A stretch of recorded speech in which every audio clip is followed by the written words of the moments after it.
I've had a working hypothesis for a long time that I would be unable to be hypnotized. Today, we're going to put that to the test. People do really differ in their hypnotizability as adults. It's as stable a trait in adult life as IQ is. Hypnosis used to be thought of as either dangerous or useless or both. All the time, our brains are helping us to focus on what we want to focus on and put outside of awareness things that are not. You can just train your brain to reinterpret the signals and acknowledge them, but transform them. Experience it as something different. You can turn down your reaction to the pain. You can turn down how much pain you actually feel. Wow. Highly focused attention, but turned inward. The first thing to keep in mind is we're social creatures, all right? So we are susceptible of influence by other humans. This feels like it's part of the coding in my operating system now. I want people to have this available to them. And I want to use internet technology, use smartphone technology to help people help themselves. That's what I'm about. So please look at me. Ready? 3, 2, 1.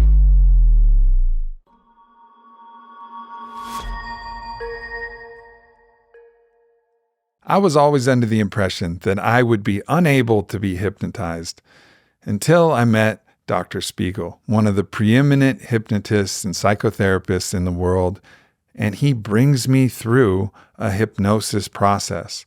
And it wasn't exactly what I thought it was, but the effects were incredibly powerful.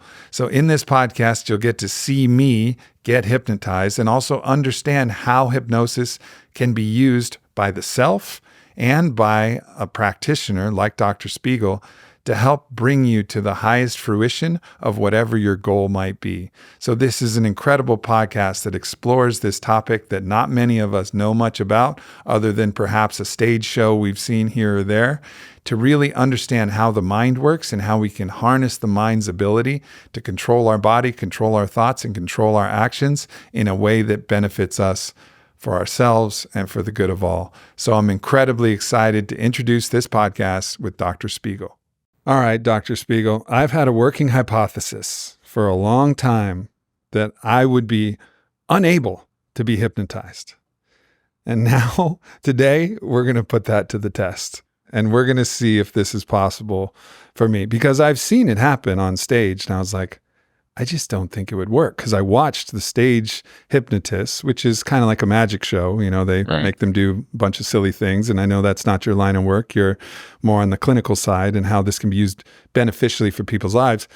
But nonetheless, I watched them and they would bring up a row of individuals, maybe 10, and then they would go through the hypnosis and then they would kick out a couple people who didn't drop in. And I was like, I would for sure be one of those people. I have a kind of busy mind. Now, since college, when I saw this happen, I've certainly deepened my meditation practice. Of course, my psychonautic journeys, the surrender of my mind into more non-conscious states. So I'm a little bit more open to the idea that it could be possible that I might be hypnotized, and we're going to find out today. You've hurled the gauntlet, Aubrey. We'll see. I have, and I brought in the expert. Yeah, well, here we go. That's the challenge. But you've already given part of the evidence about why you might be, even if you think you're not. And that is, people do really differ in their hypnotizability as adults. It's as stable a trait in adult life as IQ is. And about 20% of the population are just not hypnotizable, about 60% moderately, and 20% extremely hypnotizable. And so whatever happens because of who you are. And all my job is to help identify and assess how hypnotizable you are. Well, I'll let you know, I'm going to be working with you. Good. With full heart, full spirit, full surrender. So it's not going to be from lack of intention or volition on my part that we're going to get this done. But so for people who don't really know what hypnosis really is, what is hypnosis? Hypnosis, Aubrey, is a naturally occurring state of highly focused attention. Have you ever gotten so caught up in a good movie that you kind of forget you're watching the movie and you enter the imagined All the world? time. I get caught up in sex like that, basketball like that, writing like that, lots of things like that, nature like that. You give yourself to it and you stop being in the audience and you're just in the experience, right? Mm-hmm. And that's typical of more highly hypnotizable people. So I'm guessing boy. you're likely to be. It's a state where you focus your attention. It's like looking through the telephoto lens in a camera.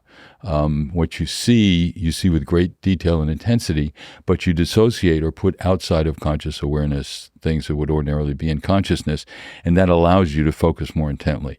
Now, let's do a little experiment. Right now, you got sensations in your body touching these nice chairs you have here, right? Mm-hmm. But hopefully you weren't even aware of those sensations until I mentioned it. If you were, we could just stop the interview now, So our brains naturally filter out most of the information we're getting. There's a bit of an air conditioner noise here that hopefully neither of us were aware of until I thought about it.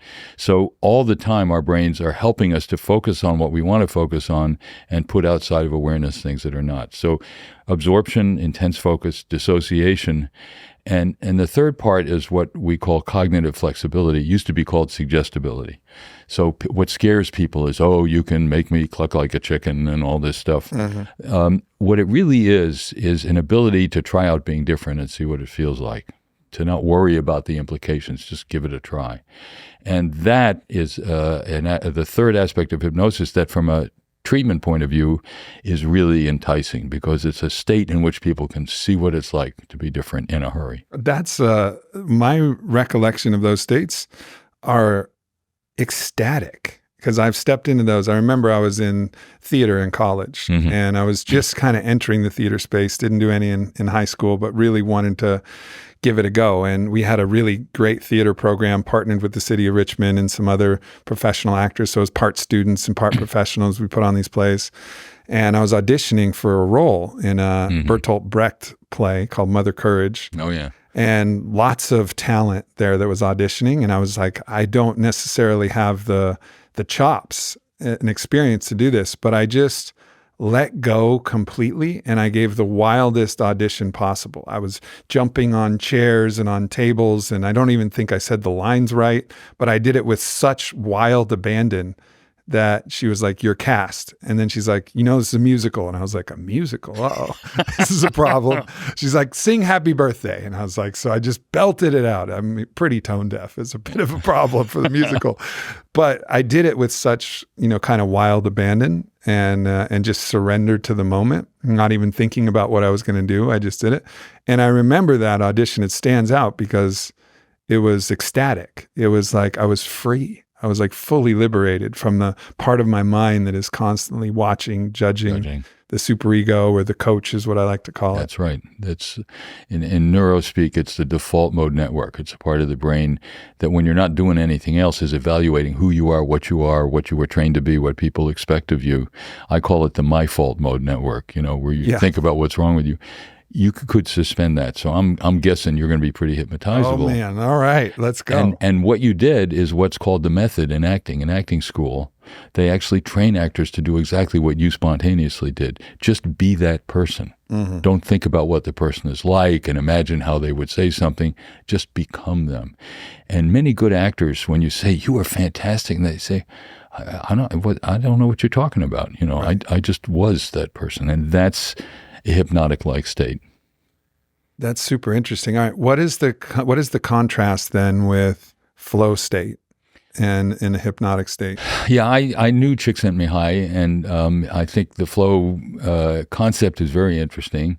And the thing about his description that is, I think, very much like hypnosis and what you just described is he calls it an autotelic experience. You do it just because you enjoy doing it, not because you're using it to get something done or be a certain way. And there's a lot in hypnosis that's like that. I think there's tremendous overlap between flow and hypnosis.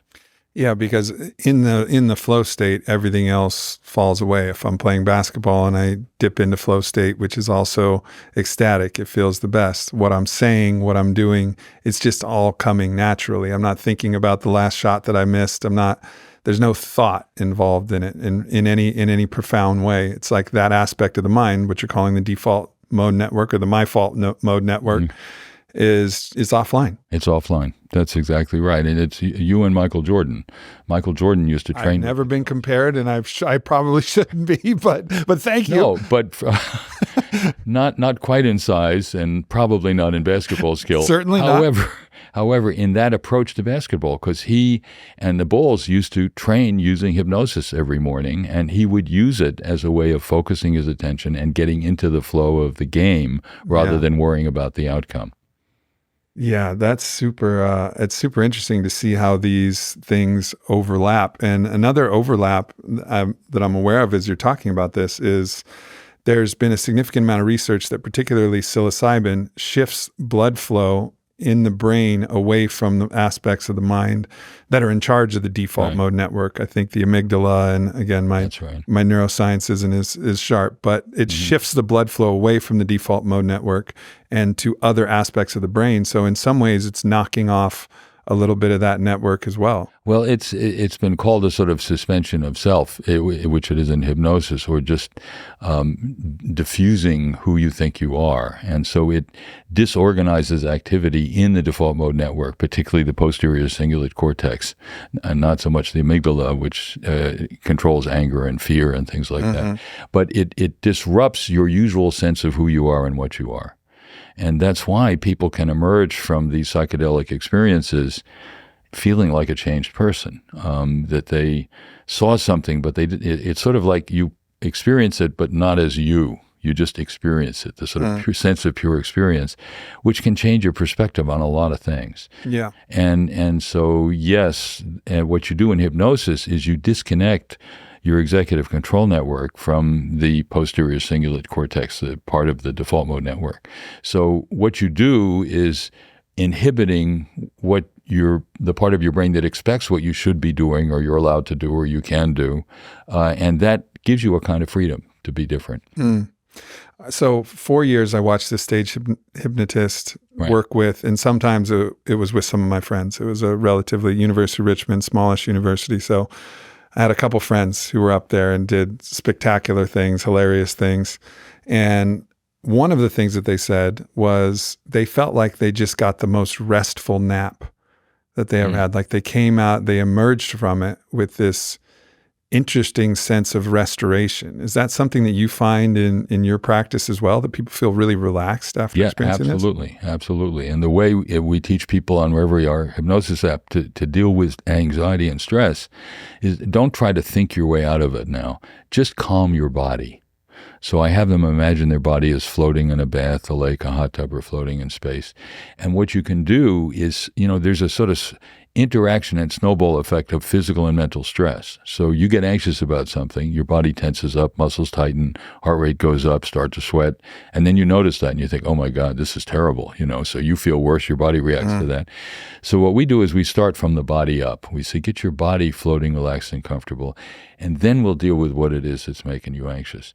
So you're already a step ahead, because even if you can't control the stressor, you can start to control how the stressor affects you via your body.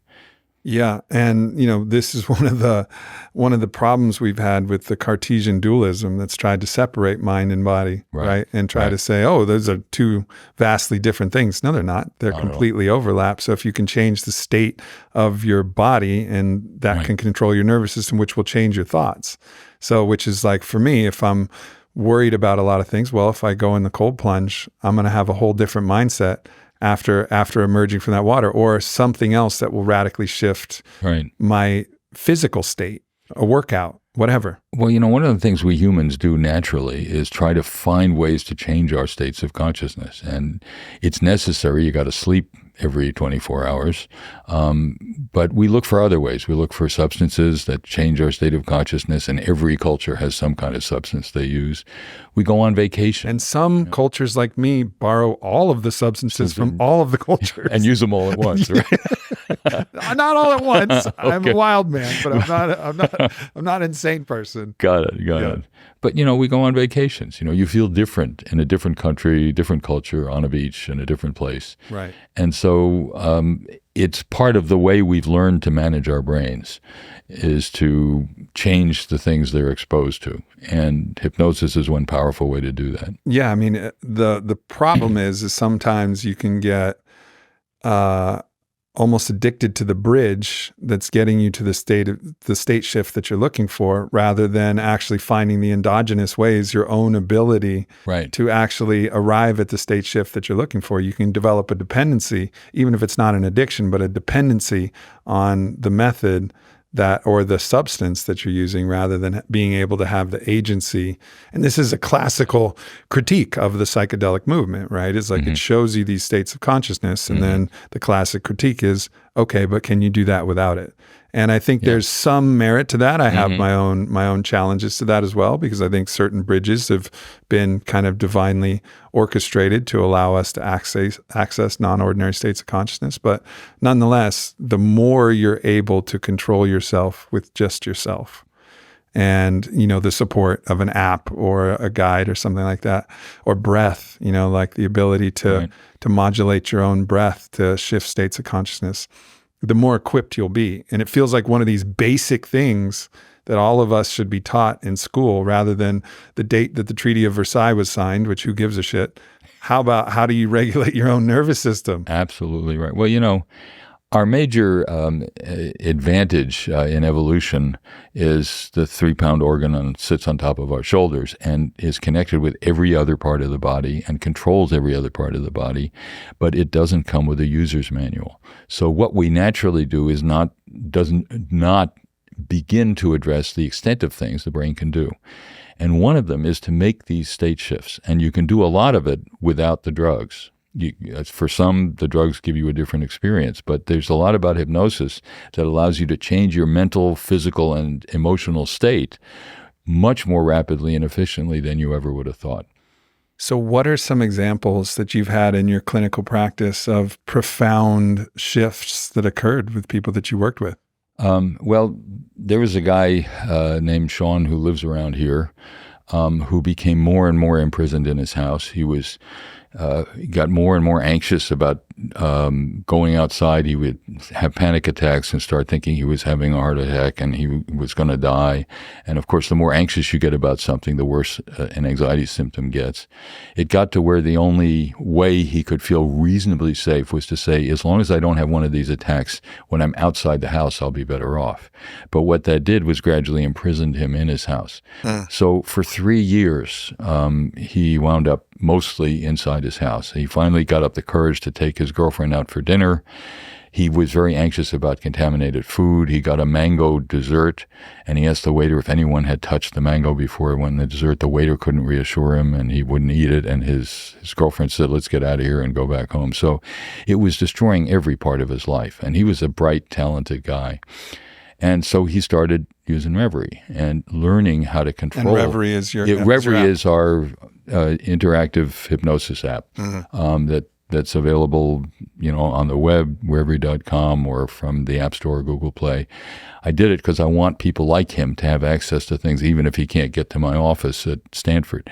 And so he started using it to help himself deal with stress better, to just get his body calm first and he began to recognize that each of these anxiety episodes was also an opportunity, that he could show himself something, that gradually, if he could begin to master it, if he could, instead of just freaking out and saying, oh my God, it's getting worse, I just got to hide in my bedroom, he could say, maybe I can learn to master it. And he began to do that. And so he got, instead of just horrible negative reinforcement from these episodes, he began to see some possibility of positive reinforcement. And so he practiced the self-hypnosis regularly. He began to feel better about it. And one of the problems that many phobic people have is the more you avoid the thing you fear, the worse it gets, because you have no good experience with it. All you know, and the more you're avoiding it, you figure there must be some reason I'm avoiding it. It must be really dangerous. And it gets worse and worse. It's good for people to challenge their fears, to take it step at a time. I could not possibly agree more. I think that's been one of the most important aspects of my practice in my own psychological development, is if I find myself afraid of something, then I know that's a sign that I got to go towards it. Now, of course, there's reasonable danger that you don't want to go towards certain things that you may not be able to, that you should be afraid of, right? But like for cockroaches, for example, I don't know why. They're not dangerous, but I really don't like them. So typically I'll shoo them out of the house. But if I find myself particularly kind of cringy and afraid, I'll pick one up with my hand. I'll just find the mental willpower to pick it up with my hand and let it outside that way, Okay. or whatever that might be. I mean, there was a period where I found myself a little more germophobic, a little almost borderline hypochondriacal. And I Right. thought to myself, well, you're either going to be an erotic mystic or a neurotic mystic, whichever one you choose here. And so like I then forced myself to eat everything with my hands. And if food dropped on the ground, I would like, all right, well, I got to eat it, like this is, and it. you end up being fine. And then, it does just those single acts of courage, Yes. will actually have universal application to the rest of your life. That's exactly right. I'll tell you a story. My late father was also a psychiatrist who did hypnosis starting in World War II. He was trained by a Viennese refugee how to use hypnosis. And he was using it to help soldiers who were wounded in combat or deal with combat stress reactions. And he was treating a woman who had a terrible dog phobia. This was in Manhattan. She was afraid to meet a dog on the street. She would plan the times when she would go out to be when it was least likely that people would be walking dogs. Good luck in Midtown Manhattan. She was at a fancy dinner at a big hotel in New York that her husband had thrown, and a woman comes in with a cute little white poodle. She screams, jumps up, knocks the dinner table over on everybody. Well, And her husband said, either you get fixed or we're done. So he delivered her to my father's office, and he hypnotized her and said, I want you to consider the difference between a wild and a tame animal. There are animals you should be afraid of, but most dogs are not among them. I want you to find a friend you trust and have him hold his dog and not trick you and let you approach the dog and pet it. So she did this. She practiced the self-hypnosis to manage her stress. She finally got to the point where she could pat the dog on the head and said to herself, "Dog friend." And she thought, great, I'm fine. And about 6 months later, my father decided to call up and see how she was doing. And a little boy answered the phone. And he said, "Is your mama there?" And he said, "Yes, who's calling, please?" And he said, "Dr. Spiegel." And the boy said, "That's funny. Spiegel's in heat." They got a puppy. They got a puppy and called it Spiegel. That's so cool. What a great story. Serendipitously, I just heard another story about hypnosis. I found myself at Robert Rodriguez's house, the famous movie director. And this was for a project we're working on with Frank Frazetta, and he has a huge Frank Frazetta collection. Frank Frazetta is an iconic artist, and it's for this new kind of gold times art company we have coming out called Metal Mark. More on that's a totally different subject. But I found myself at Robert Rodriguez's house, and I was a huge fan of the movie Dusk Till Dawn. That's one of his classic movies that I think kind of broke him into the mainstream.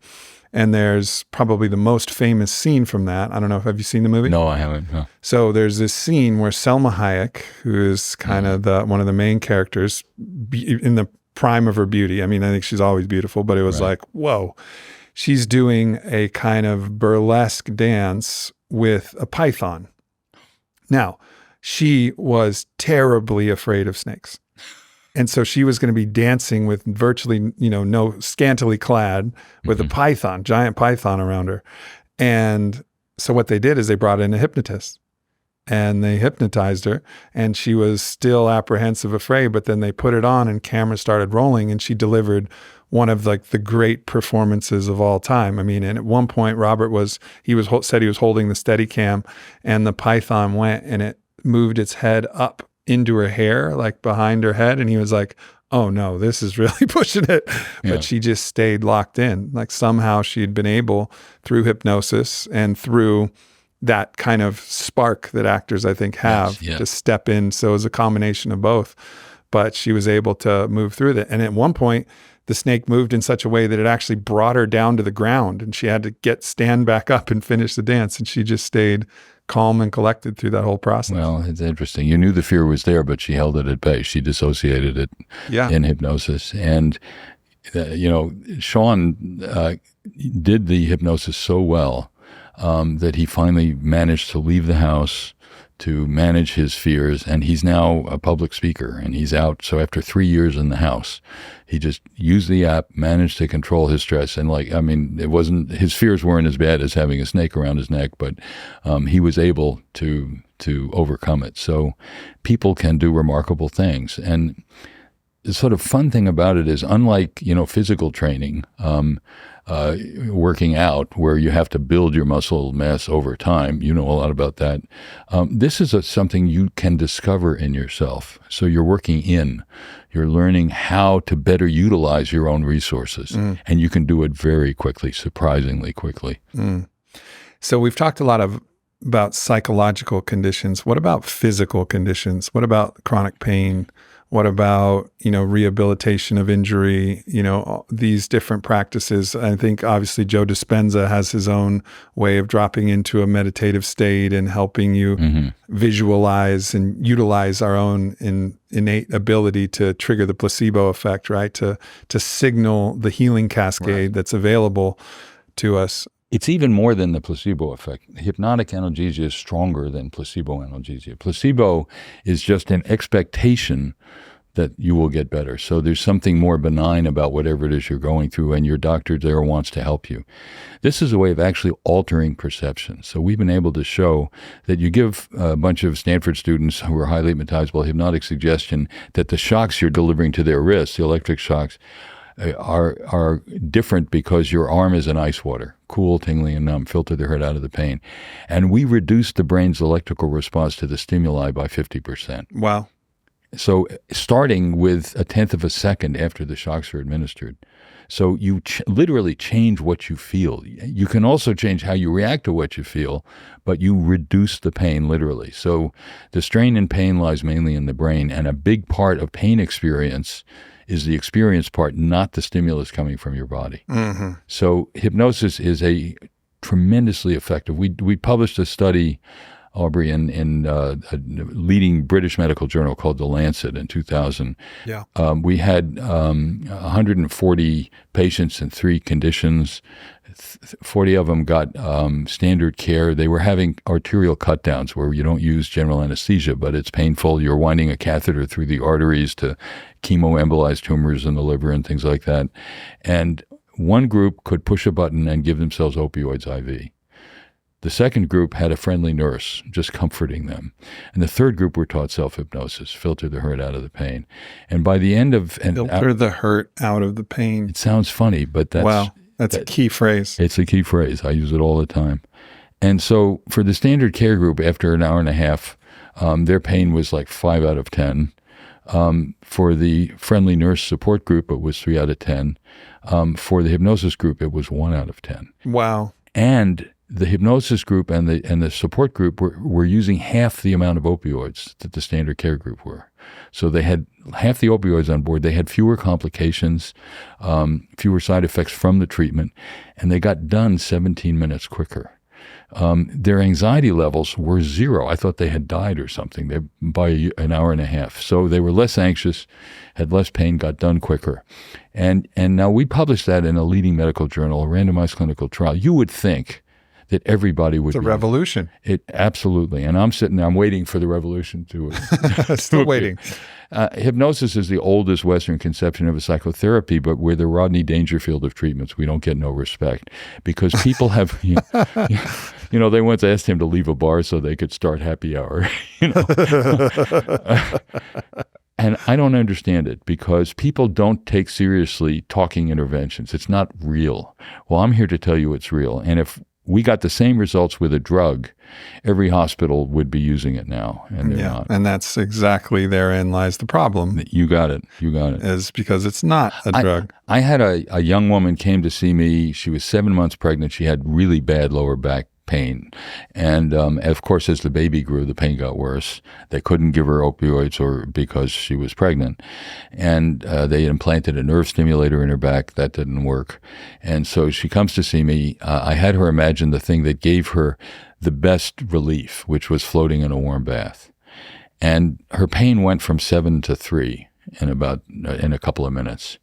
And if you think of it now, why could that happen? Well, the brain is in a certain kind of state when you're comfortable and happy, and it's in another kind of state when you're suffering with pain. And you maybe can't fix her back then, but you can fix the way her brain is reacting to what's happening in her back. And that's what I did. So she told me she had this pain relief. And I said, but you look angry. What's the matter? And she said, why in the hell are you the last doctor I got sent to instead of the first? And she's right. She had reason to be angry. Yeah, for sure. All right, there's a lot of directions I want to go with this. I'll start with the first one. So one of the most profound books that I've ever read is Aldous Huxley's Island. I don't know if you're familiar with that work, but it's Huxley. I don't know that. It's about it's a utopian imagining of what the world could be like in a clash with a dystopian society, and he reconstructs the nature of this society, which is isolated on an island away from kind of mainstream contact. One of the parts that stands out to me is there was an accident that occurred, I think a rock climbing accident or something that happened in the plot, and they didn't have anesthesia, and they didn't have opioids or anything else like that. This was I wouldn't say primitive. They were psychologically evolved, spiritually evolved society, but without the trappings of Western allopathic medicine. So they went into hypnosurgery in the book. I love and it. so they go through, and he describes the process of dropping into this deep hypnosis. And then they go, while he's in the hypnotized state, into a complex surgical process. That's spelled CALMPLEX. Is that right? Yeah.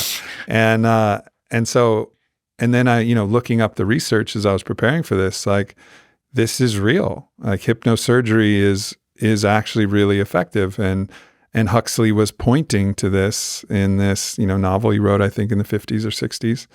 And so it's a real phenomenon. We're just not utilizing it. I'll tell you another story. Today is actually my wife Helen's and I's 48th anniversary. And Congratulations. Thank you. And we're very happy together. But when our children were born, Dan was 10 pounds, first child, and she wanted to be in control of the delivery. She didn't want to, have an epidural block.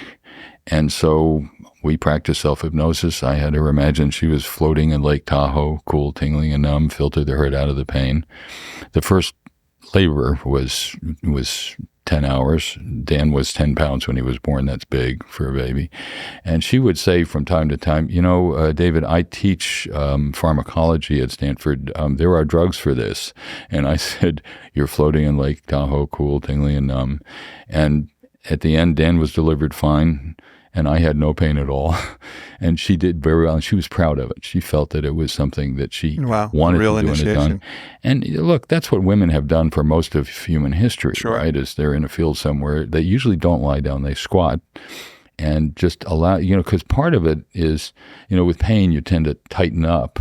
And you do need to do a certain amount of pushing from the uterus, but actually muscle tension can make a delivery worse because you're making it harder for the baby's head to get out.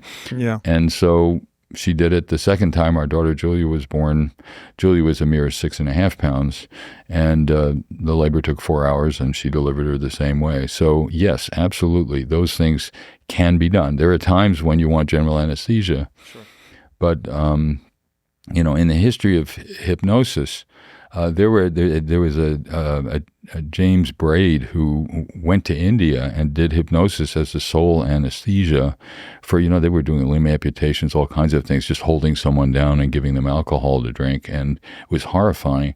And he got 80% surgical anesthesia using hypnosis. And the first time ether was introduced at Mass General Hospital in Boston, a surgeon strode to the front of the amphitheater to say, "Gentlemen, this is no humbug," to distinguish ether, because they were getting 90%. So Braid withdrew his report and said, "Well, they're getting 10% more than I am. I give up," kind of thing. But it's a shame because people like Braid and Esdale, who also did it, didn't recognize that they had really identified a genuine anesthesia that could have been much more useful for a long time. There are times when you need general anesthesia, but not all the time. So I'm going to give you an example of a time where I think practiced a form of self-hypnosis. I wouldn't have called it that. So I read the book, The Princess Bride. And I think it's a famous movie, but it actually has a book, and the book actually tracks very well with the movie, even the dialogue for it. What's the author of Princess Bride? William Goldsman or something like that. But ultimately, so I read the book because I was such a fan of the movie, huge fan of the movie. And one of the things that happens in the movie is the protagonist, the hero Wesley, he gets captured by the villain and thrown in this place called the Pit of Despair. And the Pit of Despair is a torture chamber underneath this tree. And in the movie, there's no mention of his process of how he managed the torture in the Pit of Despair. And it was a fancy machine. It wasn't gruesome, but it was a fancy machine that increased pain and sucked years out of your life. It was this whole thing, but it was supposed to be this extraordinarily painful but fictional way to torture somebody. And what it talked about was that Wesley, the hero, he put his consciousness in a different room. He put his consciousness in a room that was next door, and then he could hear and he knew what was happening in the room where he was being tortured, but he wasn't in that room. He was in a different room. So I read that and I was like, that's really, really interesting. I wonder if that works. And then so I got my first major tattoo, which is this giant rib piece. Right Yes, there. indeed. So tattoos on the ribs are particularly painful. I have tattoos on my arms. I have tattoos. There's some painful spots, but nothing like the ribs, at least in my experience. Right. So when I was doing that, this was after having read that book, I practiced that. So as the tattoo artist who had a pretty heavy hand was going over my ribs, I imagined myself and I placed my consciousness in another room because you're just lying there in an exposed position. I mean, every instinct of your body is to protect your ribs when something's hurting, drop your hand and go into a guard position. But I was able to move my consciousness into another room, and it really, really helped. And the reason why I know it helped is I thought that the artist was finished because he scrubbed me off with all the soap and water and took a look at it. And I was like, I let all of it go and I got out of the state and I was like, okay, we're done. And he's like, okay, now I got to go do the double outline around the outside. I was like, oh shit. And then my mind started getting really active and I wasn't able to get back to that former state.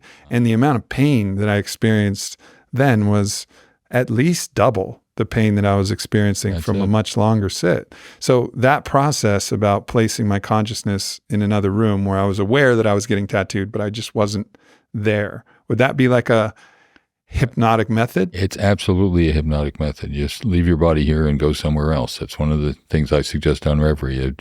You can either move your pain around or filter the right out of the pain, or just take a vacation, go somewhere you'd rather be and leave your body there. And sadly, a lot of people who undergo serious physical duress, for example, children who are abused, will just go somewhere else. I had a patient whose father and his buddies used to sexually assault her. And she said, I just went to a mountain meadow full of wildflowers. I just left my body there. She wound up with dissociative identity disorder.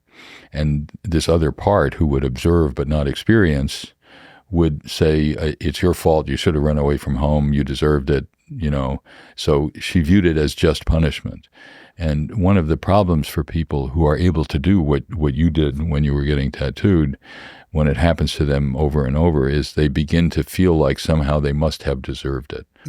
And most trauma victims blame themselves inappropriately for something they had no control over, because we'd rather feel guilty than helpless. And so if you rather feel guilty than helpless. Yeah, because trauma is just the experience of being made into an object. Yeah, because I guess the world is coherent if you're guilty. Right. Right? Like all of a sudden your whole paradigm about God and the world, it all makes sense if it's your fault, which is also probably why all the biblical stories of these catastrophes were then made, it's because they were sinning, and that's why Sodom and Gomorrah were destroyed, is because they liked sodomy. That's right. No, that's absolutely true. And it gives you a fantasy that you could control something that you couldn't control.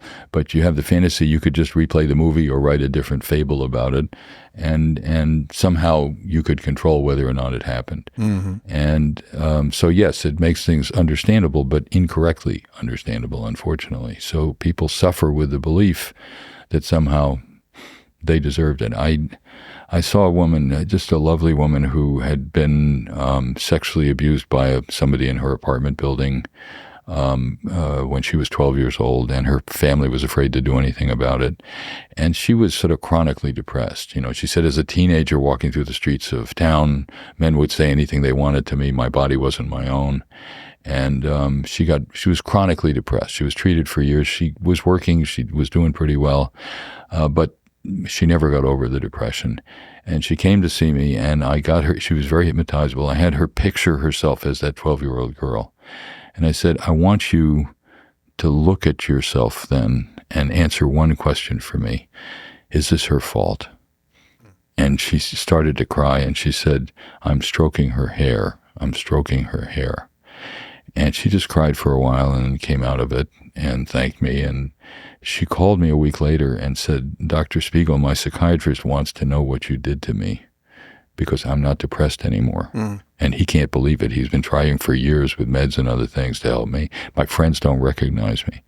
So people get trapped in their own understandable but false beliefs about what happened and why it happened.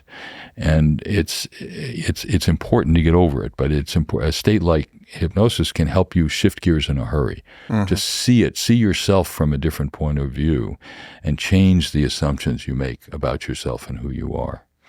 Yeah. One of those elements of, experiencing these traumatic events and then having a it's really like these conditions can manifest physically, in different psychosomatic ways. And I think the complexities of the psychosomatic link between physical states and mental states and just the psychology that's actually underpinned them is pretty dramatic. And I imagine that, if the hypothesis is that there are many physical conditions that actually have psychological roots, it seems like if you're actually able to get underneath and behind the psychological roots of this and almost reprogram the psyche, then you could overcome substantially or dramatic physical conditions if psychosomatic, elements were at play there. Now, certain things are just going to be mechanical. Sometimes you get hit with a blunt object and you just have a contusion, and it just is what it is. Right. But a lot of times, I think things from potentially deafness or blindness, or there's a lot of different elevated thinkers who are saying, like, all right, what is it that you're not willing to see? What is it that you don't want to hear? And it seems like hypnotherapy could be used really profoundly in those cases. Absolutely. A lot of people, a lot of doctors that I've interviewed call cancer even a disease of repression.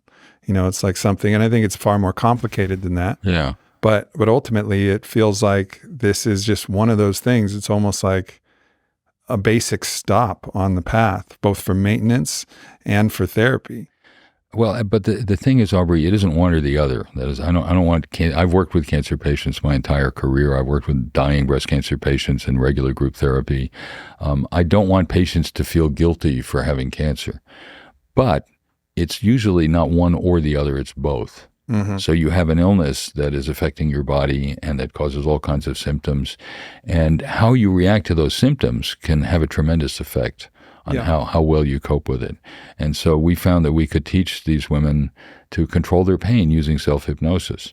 And so they became less frightened and anxious every time they felt a new pain in their chest. It didn't automatically mean that there was a new metastasis and they were going to die sooner.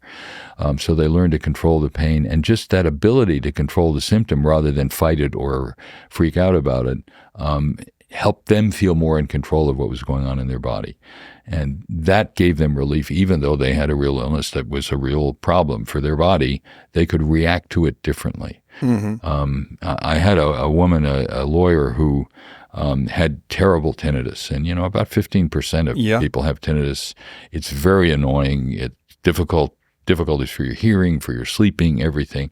And it was driving her nuts. And she tried all implants. She tried all kinds of electrical stimulation. None of it worked. And she was despairing.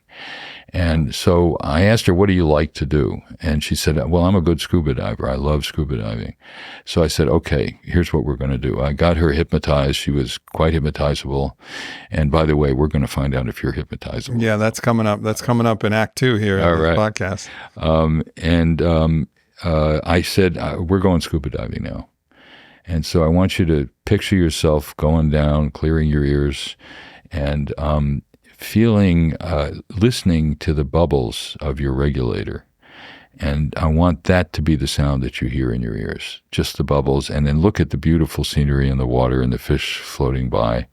And she came out of it and she said, I can't believe it, but it's different. It just doesn't bother me as much. I love the way I feel when I'm scuba diving. So I said, so when you hear that, what you do is you go scuba diving.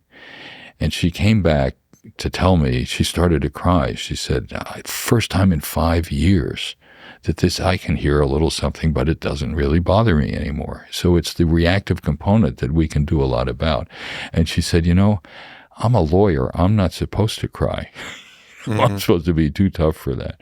So you can just train your brain to reinterpret the signals and acknowledge them, but transform them, experience it as something different. In doing that, so we're talking about the response, disambiguating the hurt from the pain, right? The response from the stimulus. Right.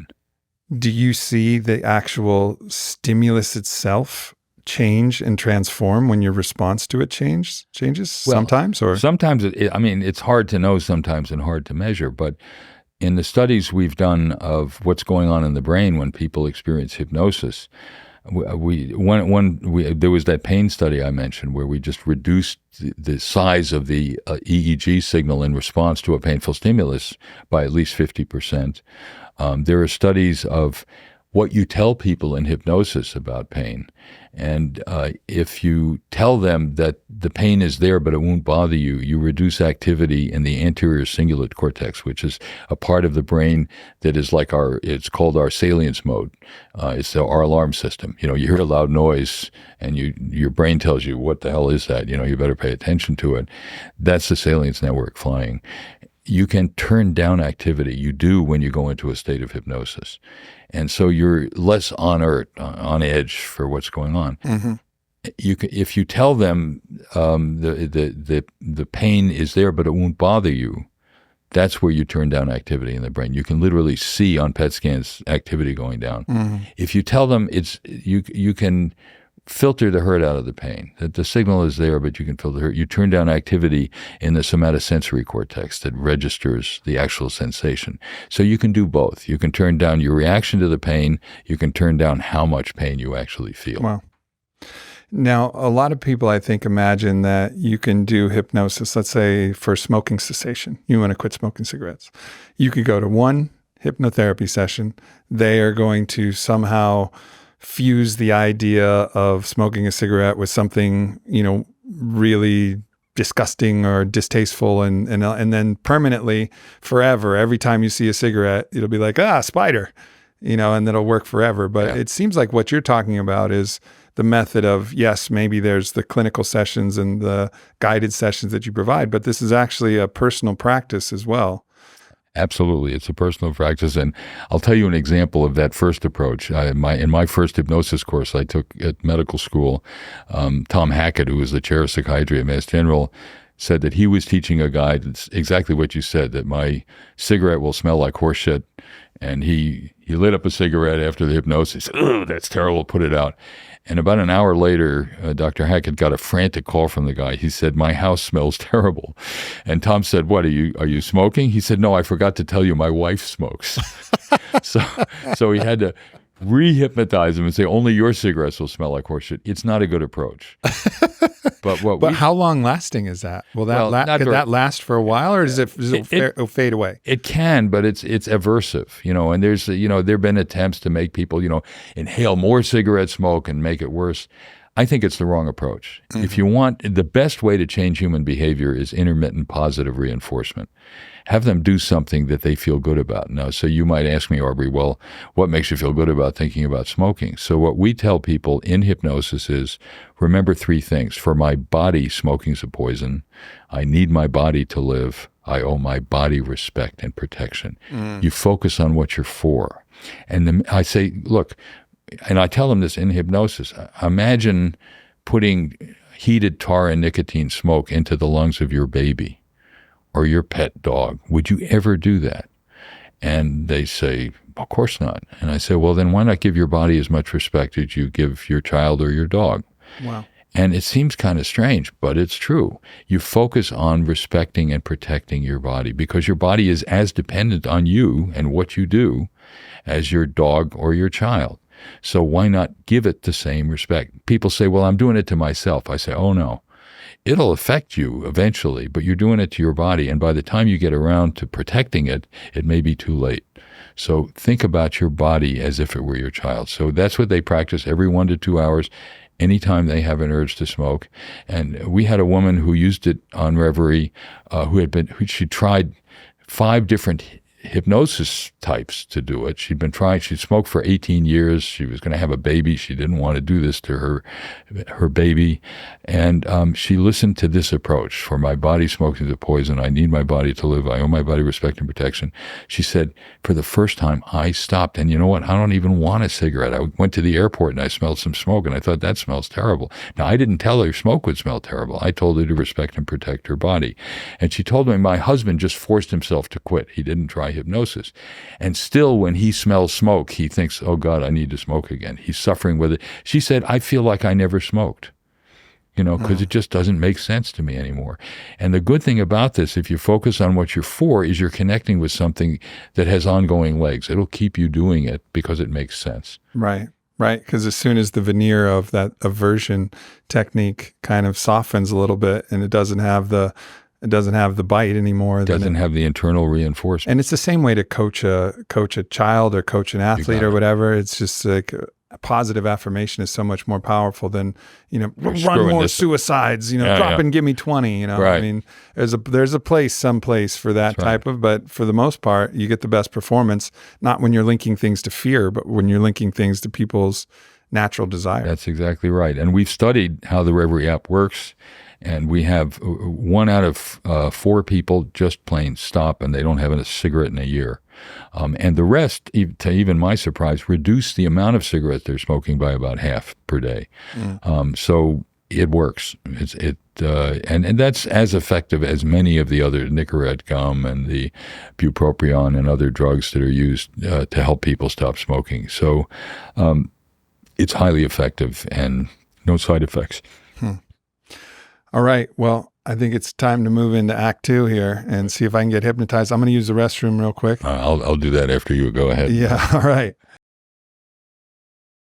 Okay. So get as comfortable as you can. I'm going to give you some instructions about your eyes and then your left hand and arm. Okay.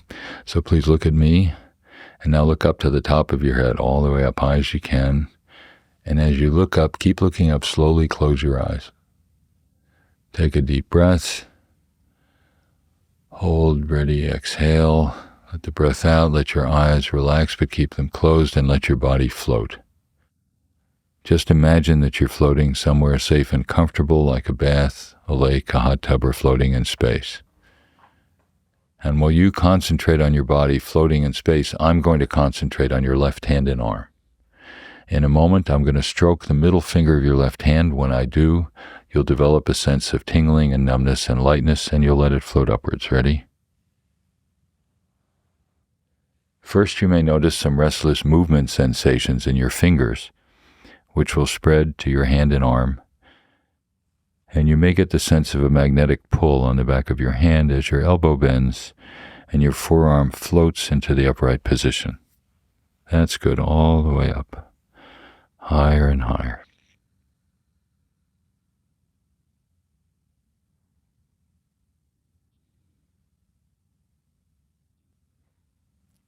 Good. Now I'm going to position your arm like so and give you this instruction. Your hand will remain light and in this upright position even after I give you the signal for your eyes to open.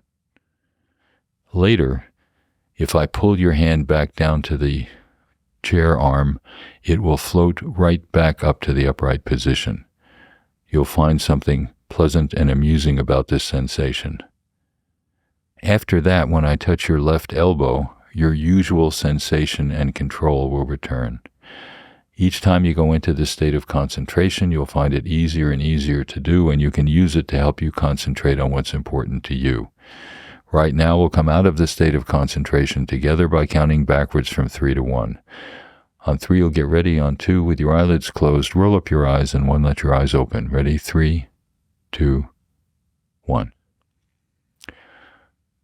Good. Now, stay in this position, please, and describe what physical sensations you are aware of now in your left hand and arm. I'm aware of a kind of a slight chill in my fingers, actually. Like I'm aware of the temperature. My hand is in this position with virtually no effort. No effort. And there's occasionally little wiggles in my fingers. Okay. In your right hand or your left hand? No, my left hand. In your left hand. Is it comfortable? It is. Any tingling sensation? No. Does your left hand feel as if it's not as much a part of your body as your right hand? Yes. Yes. Okay. Now please note this.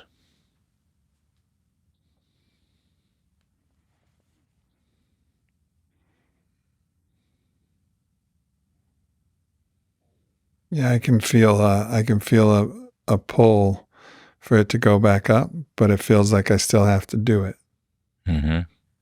But I can feel like the subtleness of that draw back up. And if I just allow myself to do what I want to do, it will return. Yeah. But it still required my volition. Well, by way of comparison, please raise your right hand. Put your right arm down.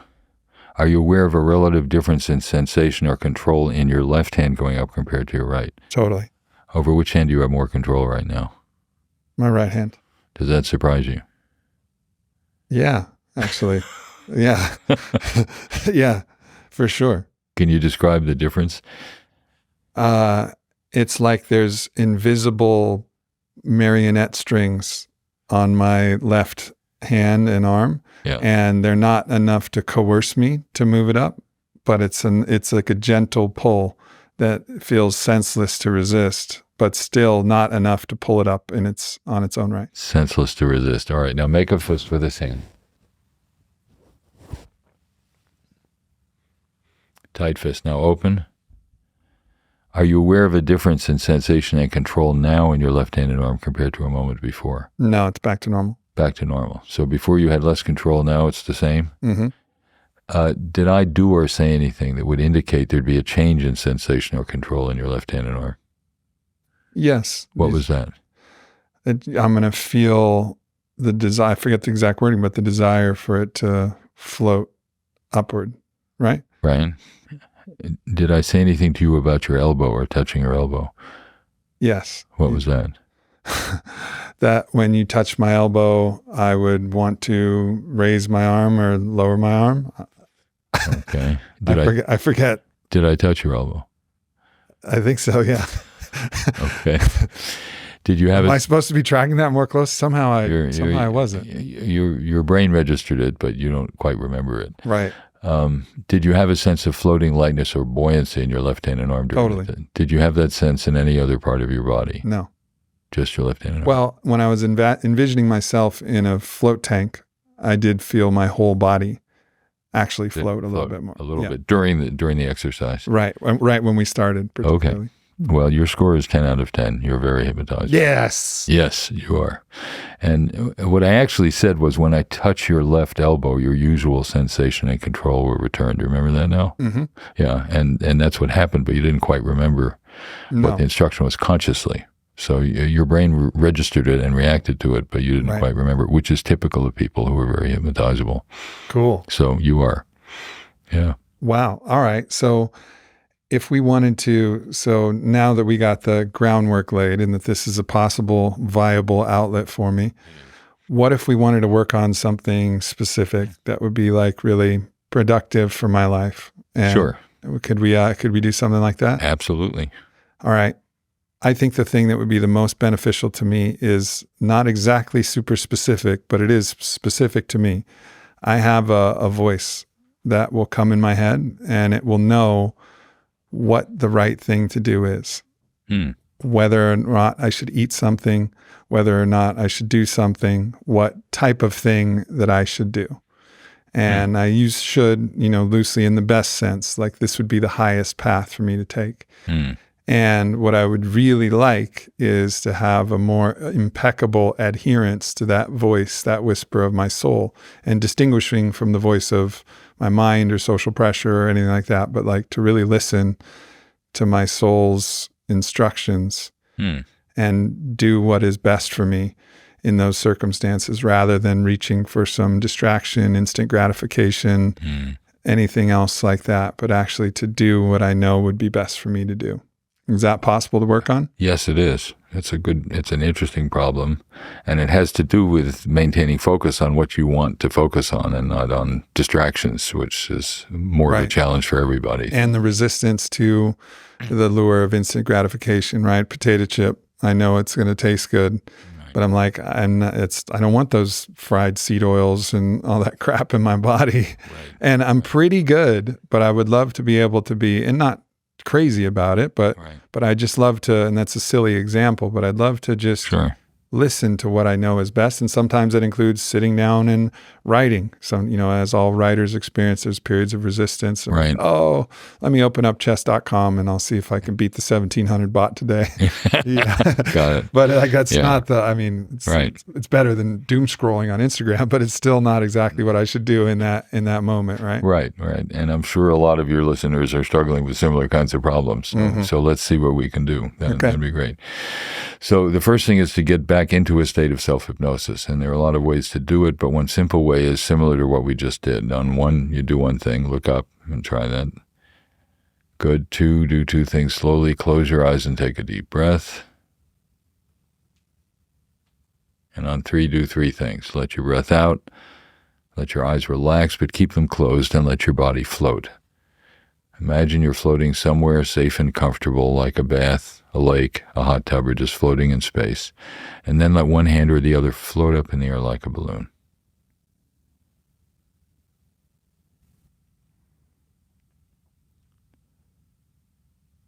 And that's your signal to yourself and to me that you're ready to concentrate. Good.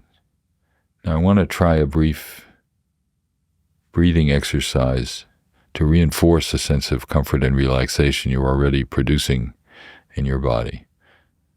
So I want you to inhale, starting with your abdomen, through your nose, hold, and now expand your chest and fill your lungs completely. And now a nice slow exhale through your mouth.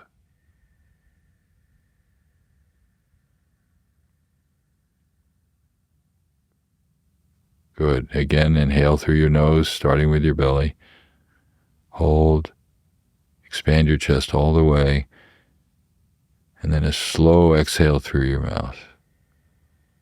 Exhales should be at least twice as long as the two inhales. One more time, inhale through your nose. Hold, expand your chest all the way. Slow exhale through your mouth.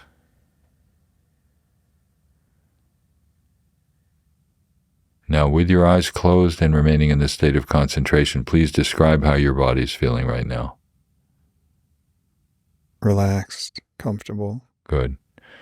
So please notice how quickly and easily you can use your store of memories and your imagination to help yourself and your body feel better. And notice how being in this state of comfort and relaxation helps calm your mind as well, helps you feel more open to a careful examination of what you want to do next.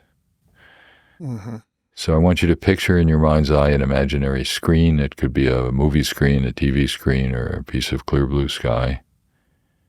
And picture on it a pleasant scene somewhere you enjoy being. I see that smile emerging. What are you picturing? I'm picturing a very special place to me that it's kind of a private place for me, Good. but it's a beautiful, beautiful place where I feel deeply at peace and Enjoy like it's a sanctuary for me. Enjoy it. Good.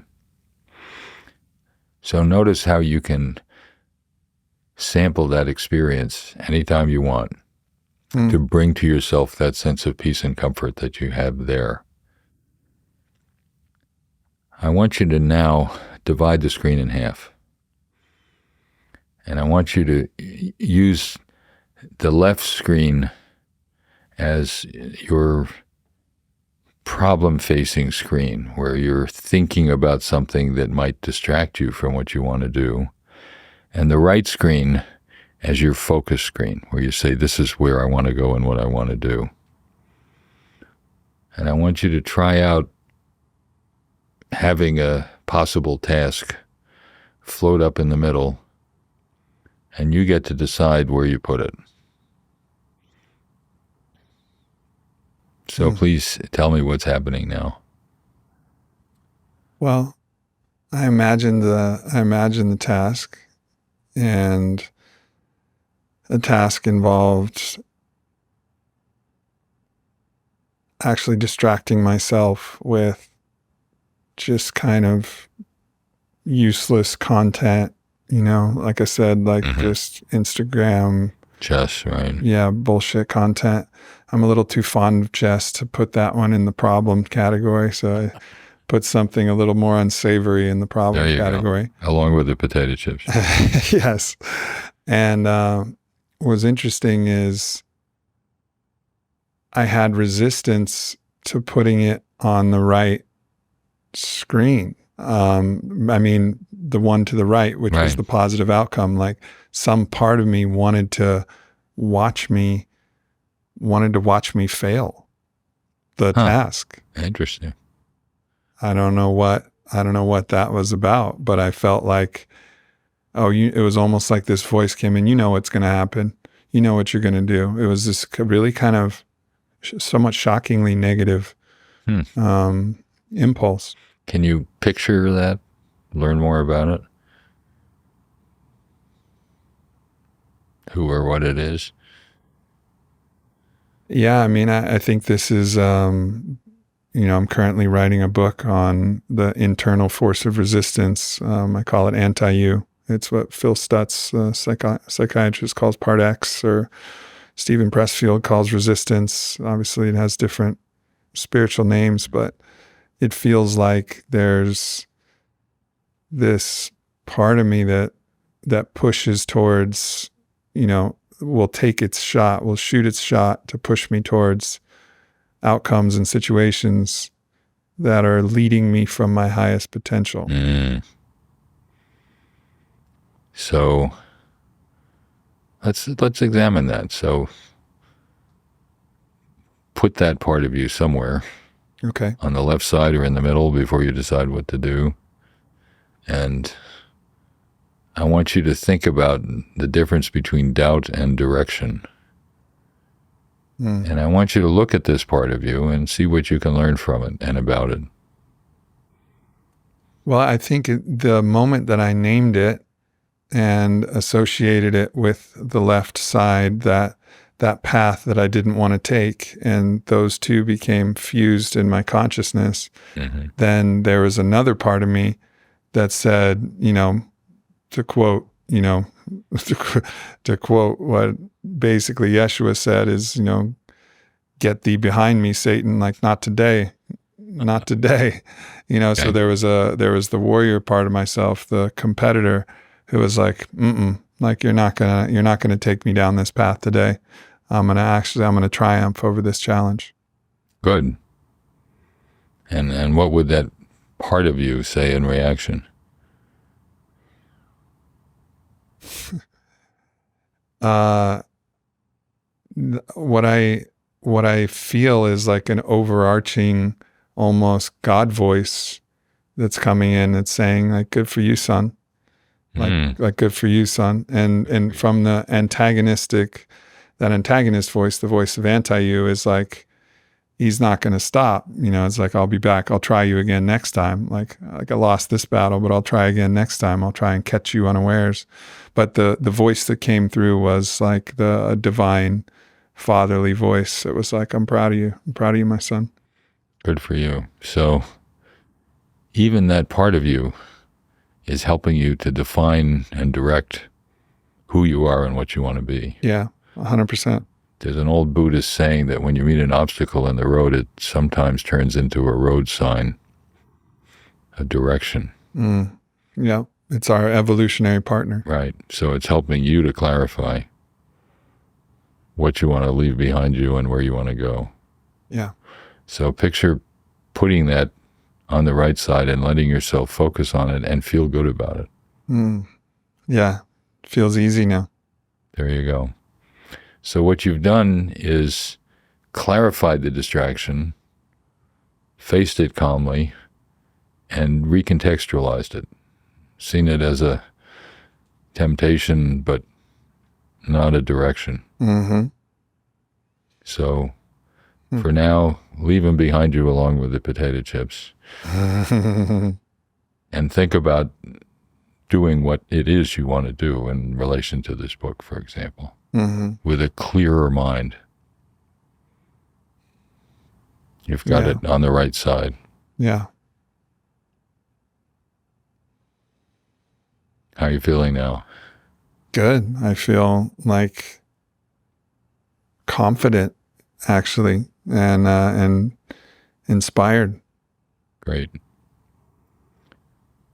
All right, now take a few moments to reflect on what this means to you in a private sense, and then we'll come out of the state of self-hypnosis together by counting backwards from 3 to 1. On 3, you'll get ready. On 2, with your eyelids closed, roll up your eyes, and 1, let your eyes open. Ready? 3, 2, 1. Hand float back down, make a fist open.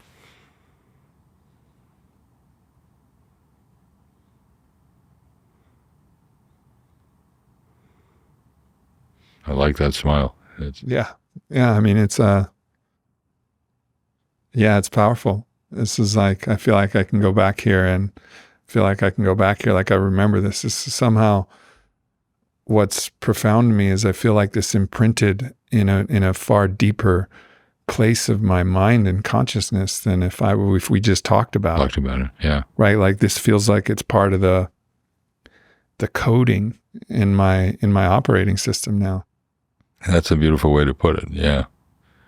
I think so, because one of the things you were doing was suspending your usual pathway. You were trying out what it would feel like if you dealt with that differently. And you can feel yourself doing it, and that's great. And the split screen was really helpful. And also to see, because my anticipation of what I would do, just put it on the right screen, of course. But I didn't want to. And then to track that back to where that was coming from, right.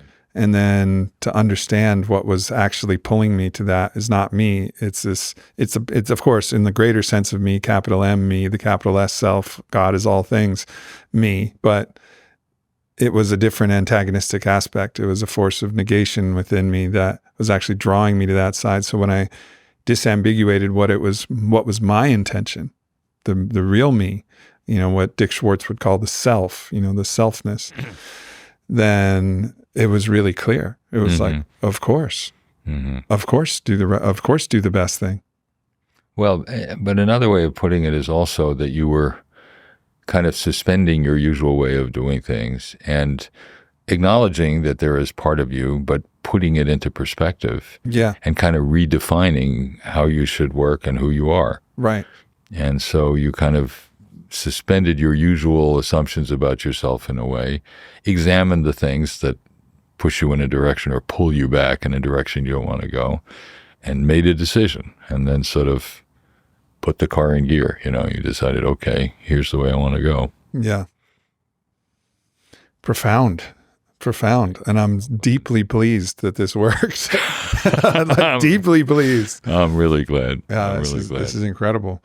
I want to talk about for Act 3 of this, podcast here in 3 acts, I want to talk about the potential dark side of hypnosis and falling into these hypnagogic states. And first of all, I want to talk about some extreme examples and what you think is real or not about that. Like, many people are familiar with the idea of the Manchurian candidate.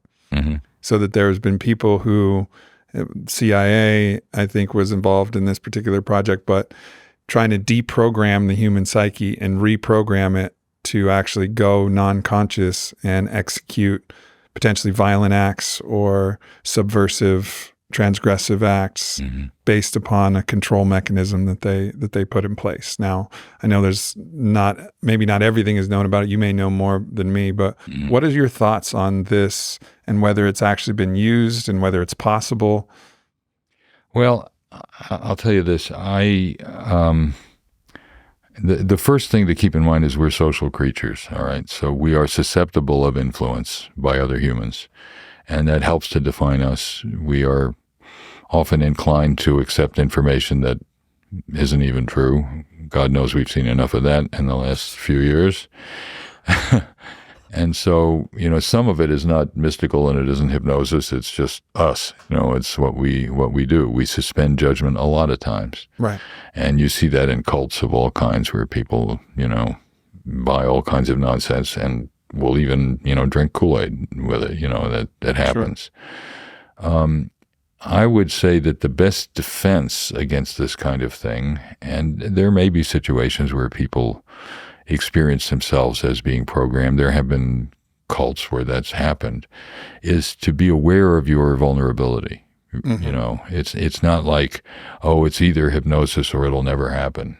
It's, in fact, people who recognize that they're susceptible of influence, that they can feel things that seem real when they're actually modulated in some way. Is controlling pain, reducing pain dangerous? Well, it could be if you're having a heart attack and you decide that it's just, a hurt rib and you don't go to the ER. That could be a problem. But I've not seen that happen much. I think most of the time we exaggerate rather than minimize.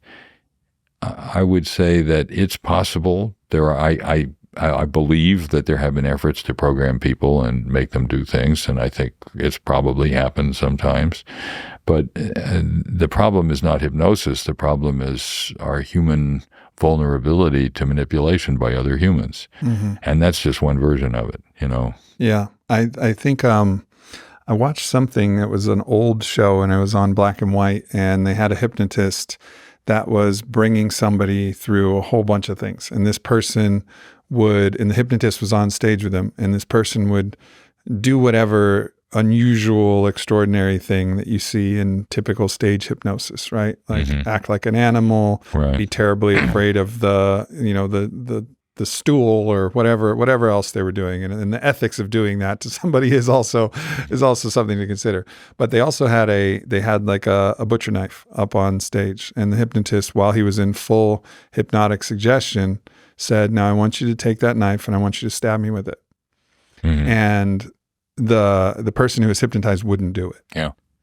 Like, would not do it. And the hypnotist had no fear, despite the fact that he just made this guy do the most insane things on live television, and he did them, with full commitment. Is there it's almost like there's some deeper hardwire code in to prevent people from doing things that are really, really harmful or bad. Well, I think that's true. I think there's a part of the brain that is still aware of what's going on and says, "Hey, wait a minute. You were experiencing two viewpoints about one part of you. On the one hand, this voice is trying to push me, and there was another part of you that was saying, well, I will be a better person if I do that." So you were holding two different yous in front of you and making a decision. So it's not as though you can't do that. And frankly, there are people who don't mind killing people, so if you got the right psychopath up there. Yeah, exactly. Oh, I didn't know what I was doing, So it can be an excuse. And I've seen situations where people claim. It's almost like there's almost like a deep permission that has to come from the deepest part of yourself to allow you to do it. Yeah, I think so. I think there's you don't totally eliminate awareness of other points of view. So like when you were dissociated getting tattooed, there were sort of two parts of you. There was one that said, I know this guy's doing terrible things to my skin over my ribs, but it's worth it. And the other part saying, well, I'm just going to go somewhere else and not worry about it. So it is dissociated, and it doesn't mean you just shut off the rest of the brain, but you temper it and you are aware of limits of what's going on. I had one patient with dissociative identity disorder who had a very angry alter who had, helped her during times when she was being abused, a woman who had been abused as a little girl, but thought she deserved it and she should have run away from home and all that. And so she told me a very scary suicide plan. And I tell my patients with dissociative disorders, I understand you're dissociated, but one way or another, if you're thinking of killing yourself, you've got to let me know. And if you don't, you're in the hospital. That's it. So she tells me this plan. I said, well, I'm going to have to talk with the other parts of you about this. And she's in hypnosis at this point. And she said, oh, you can't do that. And I said, really? Why not? She said, doctor-patient confidentiality. And I said to her, I don't think so. She did not That's commit rather suicide. clever. But so it's dissociated consciousness. It means you're putting aside things that ordinarily you would be fully aware of and doing something about, but they don't disappear. Right. Yeah, that makes sense. All right. So when we're talking about collective hypnosis, I interviewed a gentleman, Matthias Desmet, and he talked about mass formation psychosis, where people basically get in this mob mentality and, to foment anger towards a scapegoat and place all of their free-floating anxiety on the scapegoat and then want to attack this and kill the scapegoat. We've seen that happen to populations throughout history, or different ideas, or, obviously most recently it was, the unvaxxed or whoever it might have been. There's these mass formation kind of phenomenon that are going on. Right. How related is that kind of idea with like a mild hypnagogic state? Oh, I think it's not unrelated. I think it's true. I think, people passionately believe things that are just flat out not true. And they're able to put aside their education, their common sense, the implications for other people. It's what's so dangerous about scapegoating, is that people get convinced that their problems are due to other people. And if you just get rid of the other people, everything will be fine. And God knows in the last 100 years of history, we've seen what the horrible consequences. Yeah. I mean, are you practiced or familiar with, I'm sure, to some degree, with neurolinguistic programming? Yeah. So it seems like in this scapegoating, what Matthias Desmet was saying was that there's this free-floating anxiety, and then in NLP, they would call it anchoring. They basically anchor the free-floating anxiety that's in this sense of uneasiness and fear and uncertainty about what's going to happen, and they place it on an external object, group of people, etc. Right. And then so it anchors that feeling to that. And so if you just are able to destroy that external group of people or whatever it is, then you believe that all of your anxiety will go away. But it's just like this kind of tricky fusing and anchoring of a certain feeling or emotion with an external object. Well, it's horrifying. It's horrifying, dangerous, and destructive. And we've seen it, just in the last few years, but we've seen it all around the world throughout human history. And, please don't blame it on hypnosis. That's, but do humans do that? Yes. Do they bind their anxiety by blaming someone else? Yes. There's no question about it. In Hillbilly Elegy, J.D. Vance wrote about an uncle of his who sat on a porch drunk every day of his life, whining about how immigrants were stealing his jobs from him, and he could barely get up out of his chair. We do that all the time. It's a terrible, destructive, awful thing. And, hypnosis is kind of an object lesson in how you can alter your perception of reality.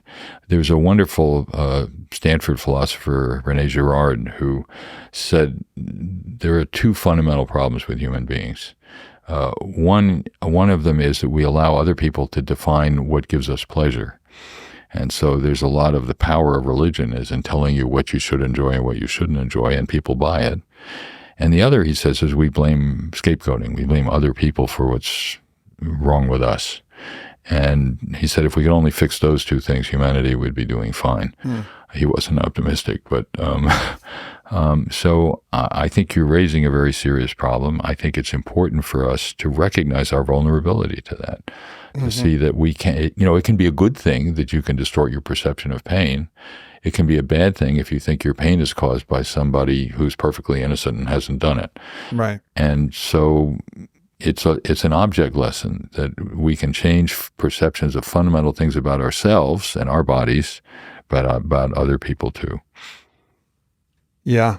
Yeah. What is, in this, I think so one step is be aware of your vulnerabilities. Right. And Huxley, again, in his book Island, which was formative for me, he talked about a certain percentage of people who he called them somnambulists, which were basically easily suggestible. Sleepwalkers. Right? So like whatever was imprinted, and now part of the dangerous environment we're in is that there's a big collusion and cohesion between mass media to be able to deliver, in many cases, identical messages from multiple different channels and kind of bombard. Right. And so he said it was 20%, which was interesting because you were saying that there's 20% of people who are, if my memory is correct, 20% of people who are highly hypnotizable. That's right. And so it seems like there's some correlation between those who are highly hypnotizable potentially. And there's also aberrations. I was highly hypnotizable, but I, don't fall for any of that shit. At least I don't think I do. Yeah. Yeah. But ultimately, it seems like there's a certain percentage of people, and his viewpoint was that the society that he created, they understood that. And so they took extra care to program the best information possible. And these people were actually some of the most blissful people because they absorbed this kind of positive, encouraging programming. They even programmed the talking birds and parrots on the island to say like, attention, here and now. So it was like constant. So they didn't have broadcast stations, but the birds themselves would call out, attention, here and now. Yeah. And so those people were actually, real treasures in society because they'd absorbed the very best information from the most benevolent teachers and people. And now we have social media saying attention there and then, not here and now, Yeah. And, I'm so deeply troubled about what's happened with social media and other things because I thought as, the web-based world and the internet and social media were being developed that we would have this profusion of different points of view. And so we wouldn't have it controlled by just a few news channels that told you this and that. And what we're getting is exactly the opposite. We can't focus because we're being told how to focus. The algorithms are constantly sidetracking our attention and giving us one story that doesn't get contradicted because you don't tune into that version of right. And Instagram it doesn't show up in your else. feed. It doesn't show up in your feed. And that's really scary, that we are literally being programmed to be distracted.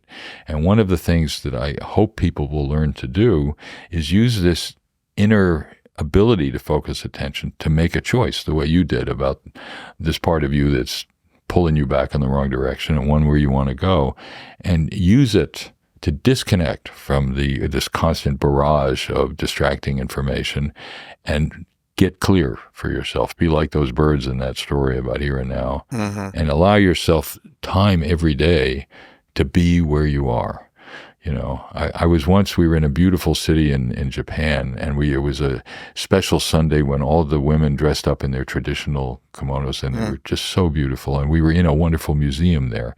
And there were 7 of these girls dressed beautifully in a room full of beautiful Japanese paintings. And they were all sitting there scrolling on their iPhones, So even when they'd gone to all this trouble to be here and now, they were there and then, they were somewhere else. So I hope people will learn to give themselves a time every day when they can practice things like self-hypnosis and just get in touch with what you value, the way you did when we were doing that exercise. And when you're doing self-hypnosis, would you follow the same kind of 1, 2, 3 kind of methodology, basically what you led me through? Yeah, sure. There's nothing sacred about it, but it's quick, it works, it's effective, and if you want to modulate it, by all means do. But the thing is, people used to think, when they used to think hypnosis was sleep, they think you have to take a long time and count upstairs and downstairs and bore yourself into something, when really you shifted gears within less than a minute, you were there. Right. And people can do that. And so what I like about this approach is that it's fast and it gets you there fast. You don't have to take a whole chunk out of your day. You can just take 10 minutes or 5 minutes and reorient yourself. Mm. What about the kind of lore around hypnosis where you see someone swinging a pendulum in front of somebody's eyes? Is that just a folktale, or is that a method? Well, you know, it doesn't work with digital watches. I've tried to get but yeah, no, there's nothing sacred about moving your eyes back. It's just a way of getting your attention, getting you to calm down and disconnect from other things around you.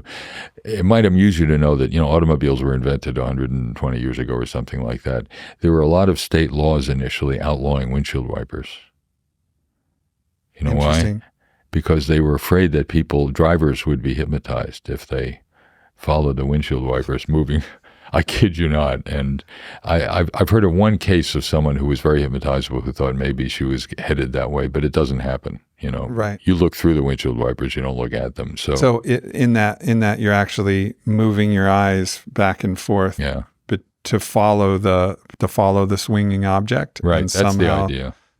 See, what hypnosis is, it's highly focused attention, but turned inward. You know, in evolution, we're pretty pathetic creatures. We're not that big. We're not that strong. We don't smell or hear or see that well. But vision is our best protection. We have a very well-developed visual system. Whole occipital cortex processes vision. So our main safety protection is scanning our visual environment. So the one thing that hypnosis allows you to do is you're closing your eyes, but you're actively conscious. Most of the time when we close our eyes, we're going to sleep. And so that's one reason the looking up and closing our eyes is a way of turning inward. There's an old Zen practice called looking at the third eye, which is looking up the middle of your forehead. Yeah, so what you're trying to do is be alert, but not pay attention to your immediate environment visually, which is what we mostly do. So it's a way of maintaining intensity of focus, but turning inward. But there's nothing sacred about the eye movements. It's just a way of eventually closing your eyes, cutting off visual input, but remaining alert. Mm-hmm. Wow.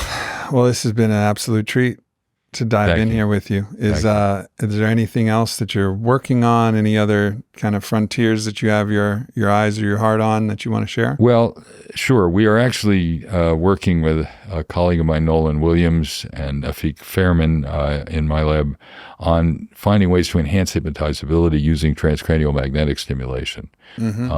We are stimulating a particular part of the prefrontal cortex that we think can suppress activity in the dorsal anterior cingulate gyrus, and we have some initial results that we published recently that we've been able to at least transiently increase hypnotizability. So that's one of the things we're working on. We're also studying breathwork, like the thing I taught you, cyclic sighing, which is did you feel a quick reduction in your stress? Yeah, I mean, it's something that Huberman also talks about, is doubling the length of your exhale to your inhale. But this was like, I think we call it two-chambered breathing in breath work, where the first through the belly, the second one through the chest. Well, we published a paper on that about a year ago showing that just doing that 5 minutes a day reduces the average respiratory rate and reduces anxiety and improves mood. So just 5 minutes of practice like that a day can help people calm themselves, get better control of their body. And the other thing is Reveri itself. You know, I've used hypnosis with about 7,000 people in my career. That's a lot of people. I hope I've helped a lot of people, but you know, there are a lot more people out there who can benefit. And hypnosis used to be thought of as either dangerous or useless or both. But God forbid you would actually just teach people to do it, you know. And we've had, you know, some 800,000 downloads. The number of problems we've had with this is less than 10, and most of them were not serious. One guy's migraines got worse instead of better. Well, and some woman was having strange sexual feelings on her balcony every day, which doesn't sound like a problem to me.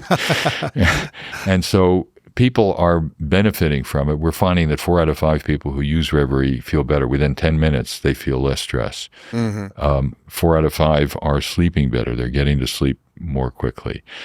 People are using it to control habits, like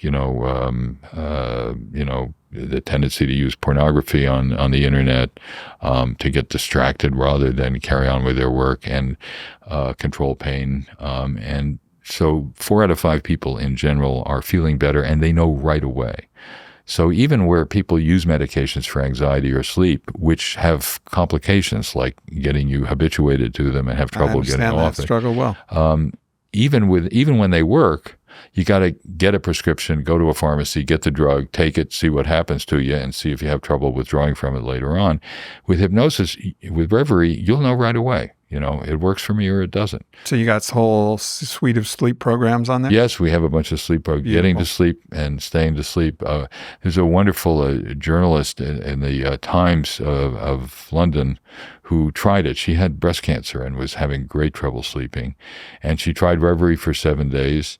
And she said, at first couple nights I didn't feel much better, but I woke up one morning and I looked at the clock and it was 7:06 a.m. I couldn't believe it. It was the first time I'd slept through the night in a year. So people are using it for that. So I just want people to use it. It's a legacy project for me. I'm going to keep doing this as long as I can, but at some point I won't be able to. And I want people to have this available to them. And I want to use internet technology, use smartphone technology to help people help themselves. That's what I'm about. Incredible. Well, this has been a real pleasure, and I think people are going to really get a lot out of this. And the people who take that next step further, I know that I did, but people who take that next step further, I'm excited to share this with the world. I hope so. And people can try it. It's free for the first week. If you don't like it, it doesn't cost you anything, but go to Reveri and give it a try. Beautiful. All right. Thank you so much. Thank you, Aubrey. Thanks everybody for tuning in. Much love.